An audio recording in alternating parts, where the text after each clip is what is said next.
guys, welcome to the Friday Waffle. Now, I say it every week, but this is going to be a shorter than usual one. I think the one last week, it went on for over an hour. It's going to be a short one, and the reason is because it's 8 o'clock at night on Friday night, and I'm heading down to Blackpool tomorrow morning. I'm up at 5 in the morning. In fact, I need to leave at 5 tomorrow morning. So I'm up about 4:30, so I need to get an early night. So I'm going to keep this one brief. So yeah, I hope you're all doing fine. I've had the usual, wouldn't say it's a week for hell, but I've had the usual just silly busy week at work. Not done a great deal of myself. You know, gaming wise, have I been playing any games at all? Not a great deal. No, I've been using something that I bought, which I've not yet. Well, I've recorded a video, but I've not put it out yet. Which you'll see probably next week. So anyway, I'm just going to batter straight on. Firstly, apologies about the question and answer thing last Tuesday, I think it was. I mean, it was kind of a short notice organised thing. I think I mentioned it in the Friday Waffle because my wife was going to be away, and I thought perfect, ideal opportunity, and I was absolutely going to be doing it. Until about 10 minutes before. I'm not going to go talking about the reason, but all I can say is real life at times does take priority, and yeah, I reluctantly had to pull out of doing it last week. So apologies if anybody was had put off anything to watch it. Please don't ever do that. I mean, whatever I record, whatever I do in a live stream or whatever, it'll be available to watch later on. So don't, absolutely don't go cancelling things to watch me talking nonsense. Please don't do that. But yeah, I will get back to it again. I was kind of, when I was planning it, I was thinking to myself, should I be on screen? I mean, you can maybe put your comments below. I was thinking to myself, should it be my face when I'm answering questions? Then I was thinking to myself, why would you really want to stare at me? Because the thing is, if I'm doing that, I'm basically looking at a screen of my own face. It's a bit disconcerting, to say the least. I was thinking I might be better off either overlaying gameplay or even just having the main Meister logo. Let me know what you think. If I do the Q&A, and I will do it, I will absolutely do it, but I'll give you a bit of notice prior to doing it. When I come to do it, do you want my face? Or would you rather I had like a static picture or whatever? You can let me know what you think. I won't be offended at all. So yeah, apologies about that. Like I said, I was actually quite looking forward to doing it. I was quite nervous about it. I don't mind admitting that. I mean, it's one thing doing a live stream and playing games because you've got something to kind of talk about. But when it's just you, basically in front of a camera, waiting on somebody to ask you a question, it could go tits up quite easily. So anyway, yeah, apologies about that, and I will give you a date when I'm going to do that. The only quick thing I want to mention, I bought, again, I'm not even going to let you see it. I'll let you see it at some point. I bought this thing. It's kind of a collectible thing, and it arrived yesterday. And my immediate reaction was, keep it in its box. Don't open it. Don't open it. For God's sake, don't open it, because it will decrease in value. And so then I thought to myself, wait a minute, I bought this thing to be used.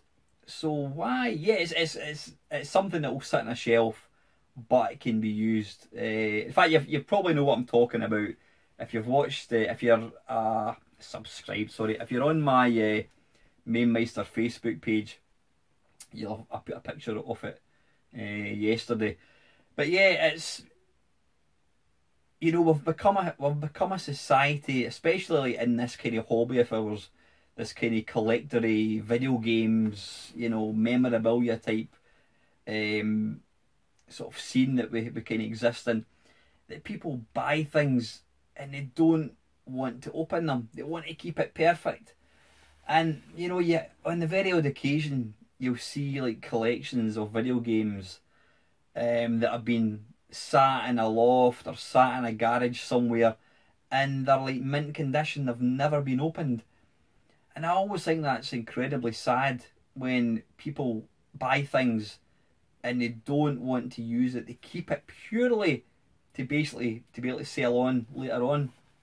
So with that in mind, this thing that I bought, I thought, nah, stuff it, and I ripped the box up actually, and you know, flung it in the bin, because you know what, yeah, fine. If you're going to sell something later on, then yeah, the box and that is always desirable. But I don't buy things with the intention of selling it.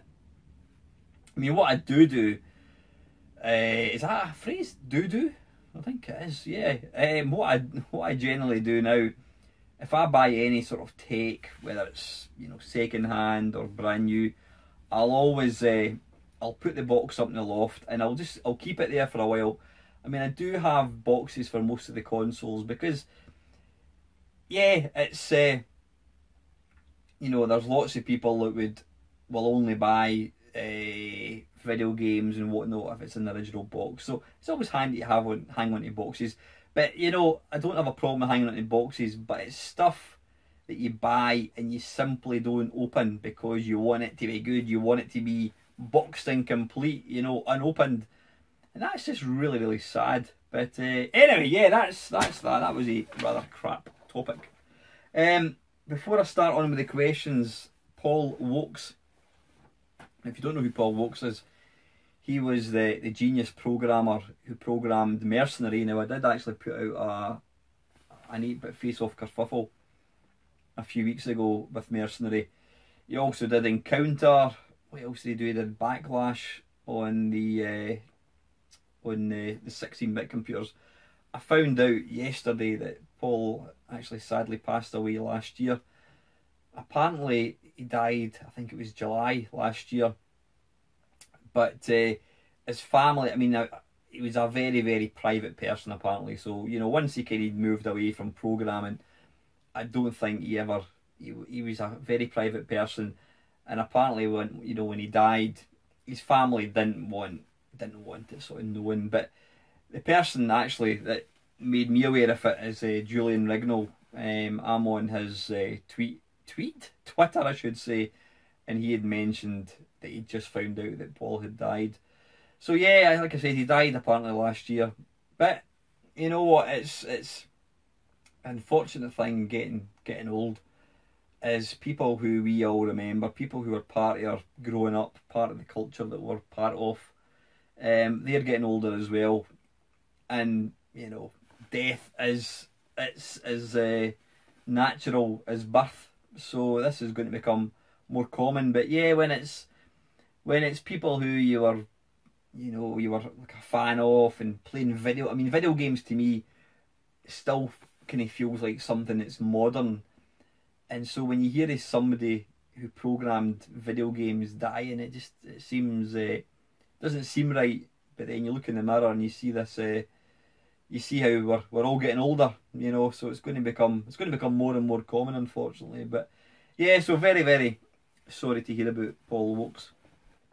So right, I'm going to just batter straight on with the questions. Like I said, guys, I need to get an early night. Right, kicking things off, the ever reliable Mr. Kevin down the rabbit hole. For the Friday Waffle, hi Alan, modern games like Destiny 2 and Street Fighter 5, bloody hell, have dumbed down their mechanics to appeal to a wider audience, but have annoyed fans of the series. Can you think of any retro examples? Maybe Mega Man. Is that right? So to try and appeal to more mainstream gamers, they've made them easier. I mean, I'm not really a fan of fighting games. I would love to be a fan of fighting games. I'd love to be good at them, but they do require a lot of investing in time, practice, getting to know the controls, special moves, and you know, I think to play a game like Street Fighter 5, or any Street Fighter game, come to think about it, I can just rattle the buttons and maybe get past the first couple of levels, but it's complete luck. There's no skill in what I do when I play these games, so that's why I don't play them. And so yeah, they're dumbing it down to try and appeal to people like myself, or not appeal like myself, people 30 years younger than me. I think that's something that's just going to get more common, Kevin. I mean, as an 8-bit gamer, we all know how difficult games were back in the 80s. I mean, you put Manic Miner in front of a little kid. Sorry, I've got a bit of my dinner in my mouth. I can stuck in my teeth there. Yeah, you put like Chucky Egg or Manic Miner and put it in front of a kid, a 15-year-old kid who is reared on Call of Duty or whatever, and I would virtually guarantee that they would struggle big time, because I really don't think that games are as challenging now as they were back in the day. I mean, back then it was all about graphics were virtually non-existent. It was all about gameplay. But now we can, I suppose, because of the graphics nowadays are almost like photorealistic. I suppose now it's all about the experience, because you can live the adventure. You can be there fighting in the Second World War, or on the moon or whatever, but yeah, like I said, back in the day, games were more difficult, and to try and get games like Street Fighter to appeal to this age group, they're having to make them easier. I must admit, Mega Man, it's not a game I've really played. Never owning an NES, I never really got to play it. I think it did come out in the SNES. But like I said, Kevin, I don't think it doesn't surprise me that they've dumbed down games, but that's why I prefer old games. Not that I'm saying modern games are too easy. But the thing about most modern games now, I mean, yeah, you've got your driving games, but probably the biggest percentage of games now are all your first-person shooters. You're looking through the eyes, left and right, up and down. They're actually very, very simple games. And, but probably the most difficult part is when you get like a baddie. But the thing is, you can just kind of save, or else I suppose you'll get to a kind of checkpoint. And I don't think there's any real skill in playing modern games now. Now, I'm not saying that for every game. I know there are some games, but back in the 80s, you had to have really quick reactions.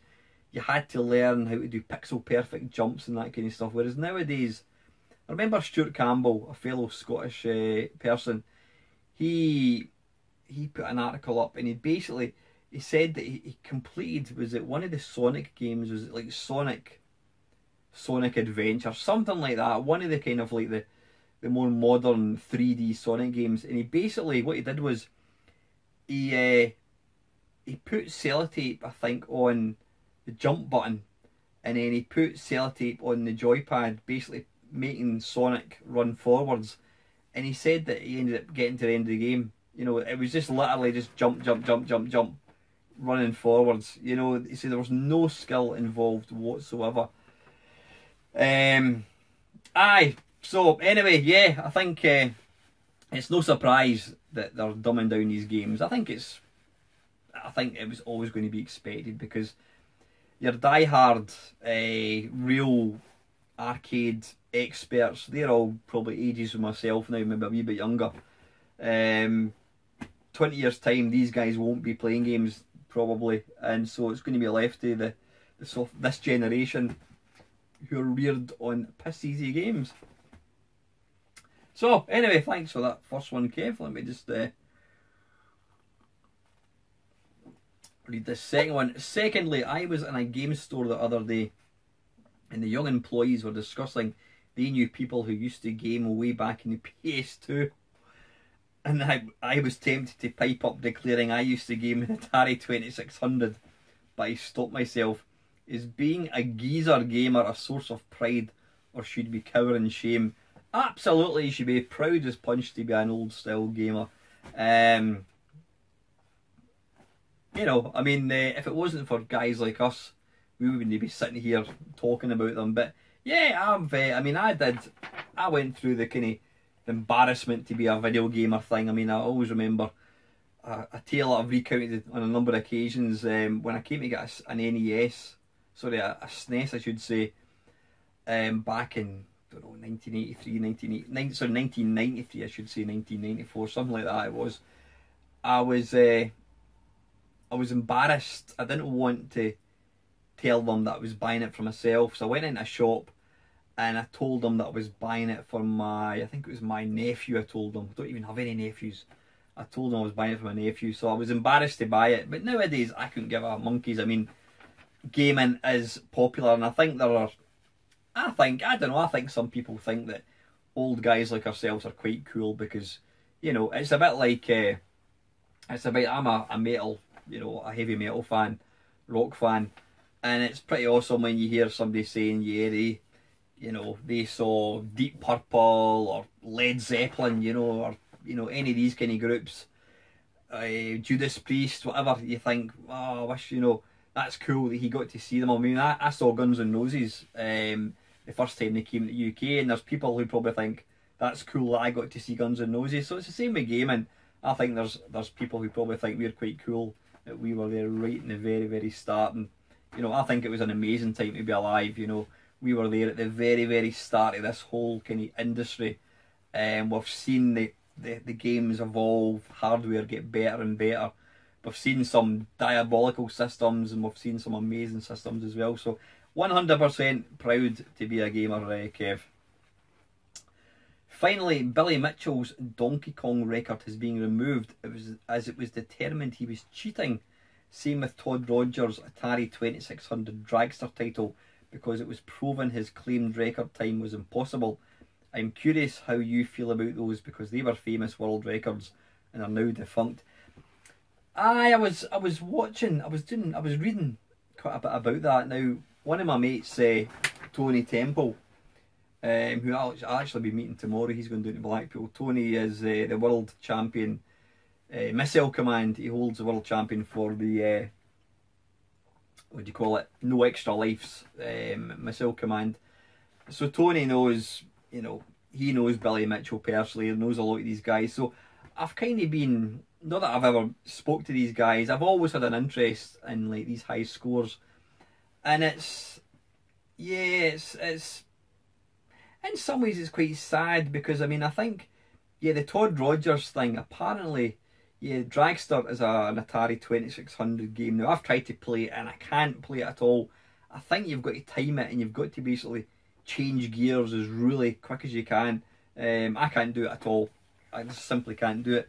But apparently he got a score which you're saying there, Kev, that it's apparently impossible. But David Crane, who actually wrote the game, he seemed to think that it was possible. He sort of backed Todd Rogers. Todd Rogers and Billy Mitchell, they're both guys who started off playing video games in the early 1980s. Still playing games to this day. I mean, the pair of them have got multiple world records. But I think back then, back in the 80s, 90s, whatever, you know, it was before like computers, or before the internet. So a lot of the records were probably, I wouldn't say they were hearsay, it was probably, you know, old videotapes, whatever. And I think a lot of the evidence now has been, is no longer, it's been destroyed. So they're now starting to question whether some of these high scores ever stood. I think personally what they should do, they should just leave them, but then call them the classic era high scores, and then have the modern era starting from like now. You know, it would be a shame, because I mean, saying that, if you've ever watched King of Kong or any of these things, I mean, Billy Mitchell and Todd Rogers are both incredible video gamers. You know, they're not telling lies about, you know, how good they are. Yeah, have they maybe lied about high scores? I don't know, but I think there's enough people that have seen these guys playing video games to know that they are, you know, probably two of the best video game players in the world. I'm not sure of the basis that Billy Mitchell has been had his scores removed. I don't know I wasn't actually aware that Billy Mitchell was affected. I know Todd Rogers apparently has had a few of his scores taken off, but yeah, it's kind of sad. The thing is, at the end of the day, it's a game. Nobody's died. You know, nobody's making any money out of this. Though possibly a bit of publicity for Billy Mitchell, right enough, but it's just video games. Yeah.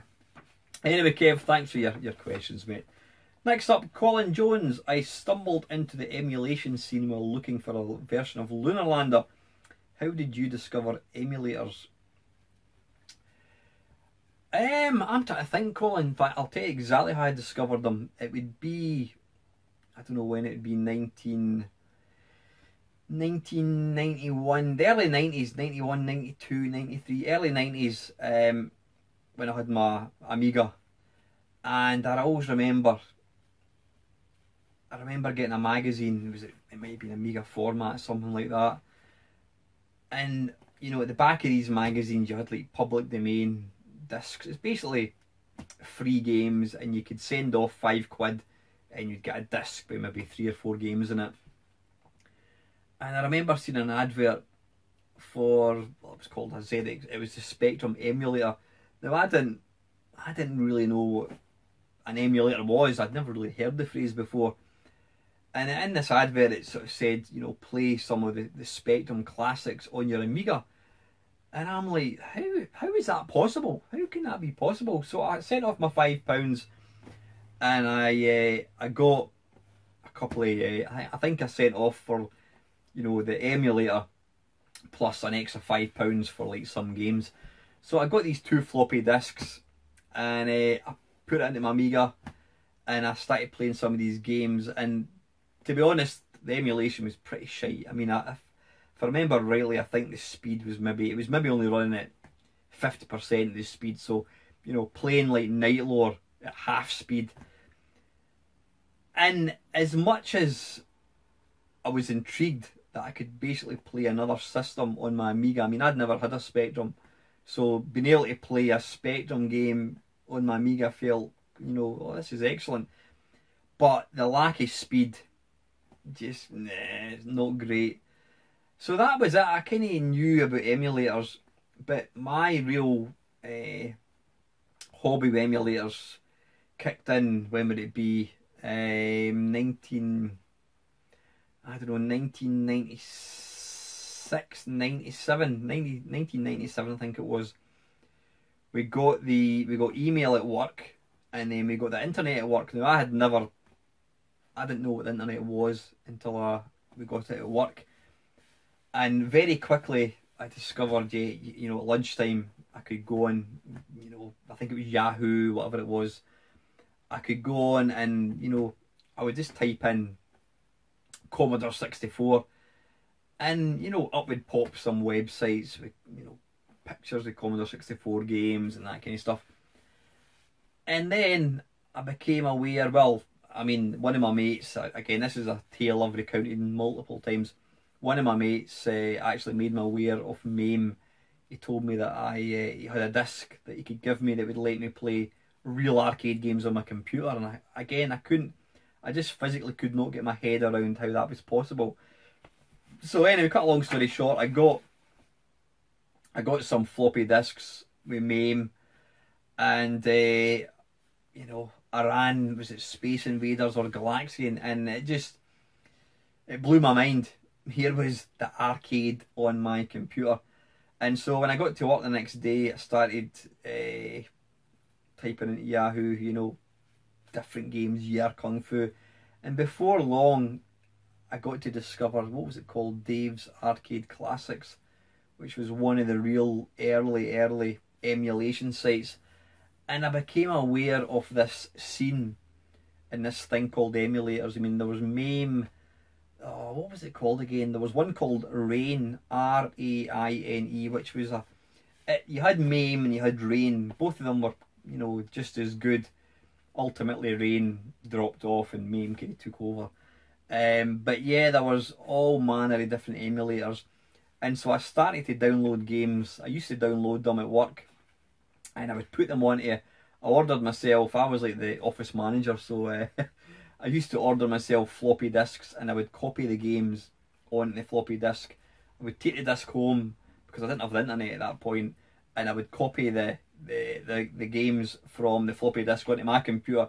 Then I would take the disc back in the next day to work and put more games on. So that was how it started, and then it snowballed. And I mean, I'm lucky enough now. I mean, I don't know how many systems. I've got like complete ROM collections for most of the systems, and that's what I use to do the videos. I mean, you know, I've got all the real hardware, most of the real hardware, but emulation is it's excellent for doing videos. So yeah, great question, Colin. Next up, Mr. Ian Hunter. It's the early 1980s and you have just left school. You have been successful in 2 job applications, one working for Sir Clive Sinclair at Sinclair Research, or 2 working for Jack Tramiel at Commodore. Both salaries are the same. Which job do you choose? That's a brilliant question. Bloody hell.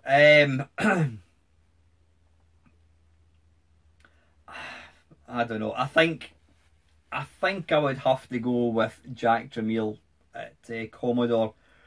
If I could, the reason being is because I was a Commodore 64 man through and through. But if I could choose, if I could add my own one in, it would be Jack Tramiel at Atari. Atari were the real pioneers of the video game industry. I mean, I've read multiple books and articles about Atari. I mean, with Nolan Bushnell, I should say. And yeah, it was the 70s, man, and everything went.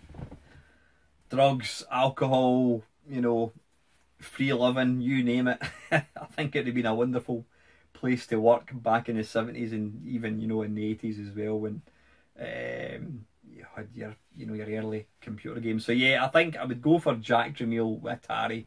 I think that would have been a really, really amazing time to be working in that industry. But failing that, I would go to C64. Sorry, go to Commodore over Sir Clive Sinclair. But great question, Ian. Thanks for that. Next up, Mr. Doug Scullery. What do you think of the idea that we lived through a very unique sweet spot in the gaming history, namely 1981 to 1983, and that's why those years are so special to me, at least. That short period was sandwiched between the times when the big corporations were in charge and controlled the games industry themselves, the late 70s controlled by Atari, and the mid 80s controlled by the big emerging software houses. Those few years in between were when the little guys reigned supreme, the Jeff Minters and Matthew Smiths, the bedroom coders and the microfairs, resulting in the wealth of freewheeling, unfettered creativity that made it unique. Or is this just my own personal nostalgia? What say you? I'm exactly like yourself, Doug. I think we're probably about the same age. Yeah, I mean, obviously you're watching my channel. If you're watching this, the very, very early days is the times that is the time in this hobby that I really enjoyed the most. It was the very early days, as you say. It was a bit like the kind of the Wild West. Anything went, anything and everything went. You know, if you had a computer and you could program even badly, you could write your own games. You could get them released. There were so many different computers. I mean, you know, nowadays, what have you got? If you say you're going to buy a computer, it's either an Apple Mac or a PC. That is it. Back in the 1980s, I mean, you had, what did you have? You had your Commodore VIC-20, your Commodore 64, you had your Atari 400, your Atari 800, you had your Dragon 32, you had your Dragon 64, you had your, Sword, you had your Lynx, you had your MSX, BBC, Model A, Model B, Acorn Electron, Acorn Atom, ZX81, Spectrum 16K. You know what, there's tons of them. Jupiter Ace. I mean, the Jupiter Ace, which now goes for a silly price, which was basically shite because it was a terrible computer, but it had instead of most computers had basic sort of packages with it. This one had is it fourth? I think it is. But yeah, back then it was such an embryotic industry. There was no rules. People made it up as they went along. Everything was brand new. Were the games better? I wouldn't say the games were better, but it was an exciting time. It was changing so quickly. You know, there was new games getting released all the time, different companies. You know, you'd go up to the shops and you would see the Spectrum running Bugaboo the Flea, the Commodore 64 playing Ghostbusters, you'd Ataris. There was so much variety. Nowadays it's a clinical, dull industry. You know, people don't talk about hardware. Back then, you were proud to own a computer. You know, I was proud to be a Commodore 64 owner. Other pals had their BBCs, their Amstrads, whatever. Now, it's just a game.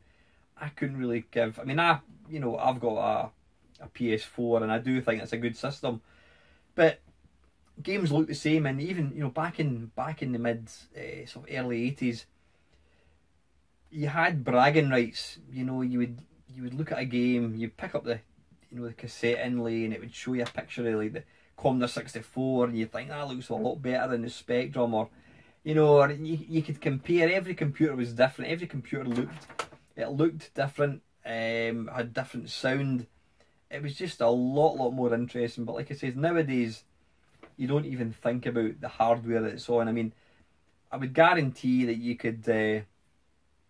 could probably run a PS4 game side by side with an Xbox game, and you wouldn't be able to tell the difference. It was the same with the PS3 and PS3 and 360, and it was probably even the same, similar, the Xbox and PlayStation 2.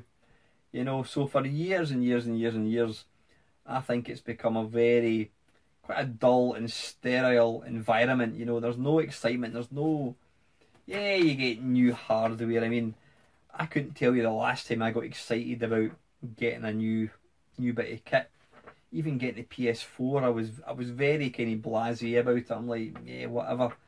I am looking forward to getting the Spectrum next, because it's a brand new computer. It's the first brand new computer that I'll have bought for probably since the Commodore Amiga, I think. Well, my PC as well, but yeah, I totally agree with you, Doug. I mean, it was a great time to be alive.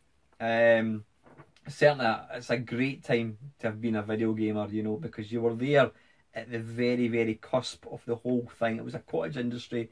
Like I said, there was no rules. There was everything happened, going to micro fairs, and you know, everybody was buzzing. But nowadays, you go to these things and they're just like, you know, we've become so saturated with technology that, you know, I don't think even my daughter, I mean, she'll probably look back 10 years' time, she'll look back at sort of maybe playing systems, but I don't think she'll really think about, oh, that was the PS4, or that was the PC, or that was such and such. Whereas I can remember playing a particular game on a particular system. You know, so yeah, I think it's an absolutely wonderful time to have been alive. I'm very privileged that I grew up. You know, I was old enough. There's not many things that I like being old for, but I do feel privileged and lucky that I lived through the computer industry kicking off. Even, I mean, I do a series where I look at magazines, and some of the magazines, I mean, I did one last week, the Acorn User, and the magazine's as dull as dishwater, but even then, it was still, I couldn't get enough reading about computers or watching programs on TV. There wasn't a lot on TV. You had things like the computer program and Micro Live? Yeah, Micro Live with Fred Harris, and they were really, really dull, boring computer programs. They were talking about databases and spreadsheets and, you know, word processing. But it was such a new thing that I enjoyed watching all these things, you know. So yeah, absolutely wonderful time to be alive. So I'm exactly the same as yourself, Doug. I loved that time. Brilliant. Next up, Mr. Batman. Excuse me. Great waffle as ever. Thanks, Bat. My topic for a future waffle: do we place too much importance on playing games on original hardware? We listen to albums that were originally intended as vinyl discs on our phones through MP3. We watch reel-to-reel movies on Blu-ray discs or UHD streams. We read classic books that were originally books through our mobile devices. Is it important that Manic Miner is played on a real Spectrum? Must Buggy Boy be played on an actual Commodore 64? Or can these games stand alone independently on the formats that initially spawned them? It's actually quite an interesting subject. I put out a video showing off the Nintendo Mini, and I made a point. What I said was, I think that, you know, there seems to be people, there are a group of people who completely poo-poo emulation. It's got to be real hardware or nothing. And yeah, I think that's quite a narrow opinion to have. I mean, I've got all these different systems, real hardware. I love real hardware. You can't beat playing a game on a real system, you know, using the real joystick, whatever it is, a proper controller. But, you know, the point I was trying to make was, I mean, I'm quite actually saddened by it. One of the guys who he's quite new to watching my channel, and he's been taking part, commenting a lot as well. I apparently pissed him off because he felt that I was having a go at purists, and that wasn't the case. All I said was, it disappoints me that there's people who will poo-poo playing a game on a not an original hardware. You know, it's got to be played in the real SNES or not at all. And this guy, you know, took umbrage to what I said, which is a shame because he seems like a nice guy. And if you are watching this, you know, I hope you come back to the channel, because, you know, it's good to have people. But yeah, to me, it's all about the games. I couldn't really give two shits about what is running on. I completely get that playing a SNES game on a computer with an Xbox 360 controller, you're still getting to enjoy the game, but I do totally get that you don't get the whole experience. It just doesn't feel right. It feels too sterile, sat at a computer desk, you know, looking at playing, I don't know, playing Mario Kart on a 4K monitor. It just doesn't seem right. But you know what? If that's how you choose to play games, then what is the problem? I mean, the point I made about the SNES Mini, people are saying that, yeah, the SNES Mini is emulation, blah blah blah, you know, it's shite, you know, you should get the real hardware, etc, etc.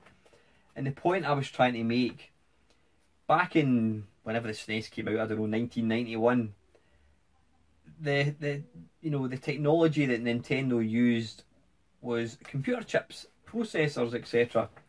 So that's what they used to power the NES, the SNES, etc. Then here we are, 30 years later, Nintendo bring out what they call the SNES Mini. But instead of using the original chips, whatever, which is they probably don't have them anymore, they use a different form of technology to run the games. And in this case, I believe it's done through emulation. Now, what does emulation actually mean? Does it mean that you're copying copying an operating system and running it under software? If that's the case, then does it really matter? You know, again, what we did was we put the SNES, a real SNES, and the mini SNES, and we ran R-Type side by side. And when the real SNES started to slow down, the SNES Mini started to slow down as well. Which basically tells me that the emulation, if that's what they're using, is bloody brilliant. And considering you're getting to use a proper SNES controller, albeit one that was made, what, maybe 6 months ago. I don't see the issue. And getting back to your topic, Bat, I really don't see the issue. I mean, one thing that, and it's something that's affected me recently, I've got a couple of systems that have basically stopped working. You know, they're unreliable. They use CDs, and they've basically stopped working. And you know, to try and get these fixed is going to be quite expensive. Now, if you were to go out and buy, if you were to tell somebody to go and buy an original SNES, yeah, they go and buy one. They get themselves an Everdrive cartridge. You know, the SNES might stop working. Let's be honest. You know, people, you know, Nintendo, Sega, these people, they didn't make these machines to basically be getting used 30 years on. So yeah, an original piece of hardware, you're always running the risk that it's going to stop working. You know, the capacitors blow up, and unless you're talented, I mean, I'm not talented at all when it comes to soldering or anything like that at all. If any of my original hardware breaks, I'm basically screwed. So if I can play games using modern solutions, i.e. the SNES Mini or whatever, and I can enjoy the games just as they were, using proper controls, plus I've got the benefit of a nice crisp picture. You can put scan lines on, you can reverse the game, you can save states, and plus I can plug it in using an HDMI rather than having to piss about with a SCART cable. I don't see what the problem is. Why do so many people dislike it? You know, I love real hardware, I really, really do. But I'm also quite happy to play games on, you know, modern systems. And I mean, I'm quite sure that in probably 20, 30 years' time, probably, if I'm still here, I would guarantee it probably more than half the machines that I've got won't work. Whereas I'm quite sure the more modern things are still going to work. So, yeah, I don't get it. I do think we're talking about the PC master race, you know, they're sort of superior. I think you do get people, you know, they'll call themselves the purists. I mean, I love original hardware. I love playing games on the original hardware. But I'm also open to modern systems as well. You know, and I just don't understand why there's a section of society, a section of people in this hobby that despise modern things so much. I don't understand why that's the case. But anyway, listen, Bat, thanks very much for the question. So that is me done, guys. I know it's not a long waffle, but I wanted to get this finished and get off to my bed. Thanks very much to everybody that's taken time to ask me questions. I will get the question and answer thing put out at some point. I'll give you a kind of heads up. Thanks to all the new subscribers. Thanks to all the guys that have stuck with me. I've got Blackpool tomorrow, so if you are going to Blackpool tomorrow, and you happen to see me, come up and say hello. I will have have I got my t-shirt? I'll be wearing that, my bollocks t-shirt. So, but I'm sure you'll recognise me. If you do happen to see me, come up and say hello. I'm quite looking forward to it. I am planning to sort of try and record some of it, you know, stick out a wee video as well. So that is it, guys. I think I've got nothing else to say apart from thank you very, very much for watching. Have an excellent weekend.